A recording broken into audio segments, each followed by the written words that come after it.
जी शेतीशाळा आहे आपल्या त्याचा 3रा वर्ग आहे आणि या वर्गासाठी सर्व जमलेले महिला मंडळ आणि आपले सहकारी मित्र सगळ्यांचं मी कृषी विभागामार्फत स्वागत करतो.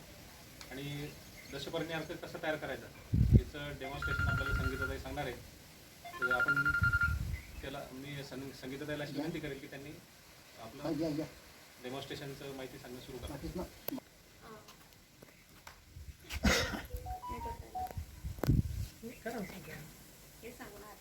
आत्मा अंतर्गत आपण आज इथं डेमॉन्स्ट्रेशन घेणार आहे. मी संगीता भोपळे उमाळी कृषी सखी म्हणून काम करत आहे.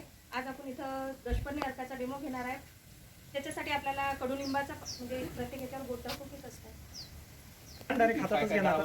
हा वनस्पती दशपर्णीसाठी लागणार आहे. त्याच्यात कडुलिंबाचा पाला हा 5 किलो लागणार आहे.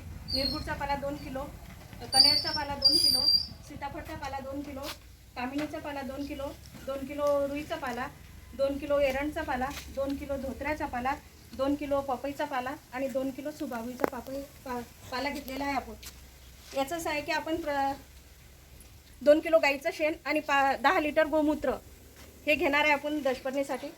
180 लिटरची पाण्याची टाकी घेणार आहे आपण. त्यामध्ये सर्व पाला जो आहे तो बारीक चिरून आपण त्यामध्ये टाकणार आहे. त्याच्यानंतर आपण 10 लिटर गोमूत्र आणि 2 किलो शेण टाकणार आहे. हे आपण 1 महिना असं हे पूर्ण भिजत ठेवणार आहे.